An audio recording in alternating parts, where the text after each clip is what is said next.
This is Belgaum Goa expressway. चाय enjoy करते हैं और क्रिकेटचा देव, मास्टर ब्लास्टर अशा कितीतरी नावांनी सचिनची ओळख आहे। हाच सचिन तेंडुलकर जेव्हा मैदानावर येतो आणि खेळी करतो तेव्हा भारतातीलच नाही तर जगभरातील अनेकांच्या अंगावर रोमांच उभे राहतात। पण सचिनचा हाच वेगळा अंदाज बघायला मिळावा, सचिनसोबत फोटो काढायला मिळावा, त्याचा ऑटोग्राफ मिळावा म्हणून अनेकांची झुंबड उडते। पण सचिन अचानक चहाच्या टपरीवर अवतरला। तिथून त्यानं चक्क चहा घेतला आणि सोबत टोस्टही।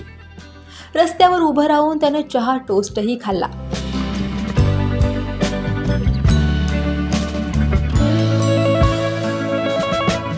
सचिन तेंडुलकर आपल्या मुलासमवेत गोव्याच्या दिशेने जात होता।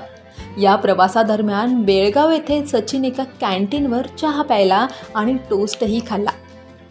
त्यावेळी उपस्थितांसोबत त्यानं गप्पाही मारल्या।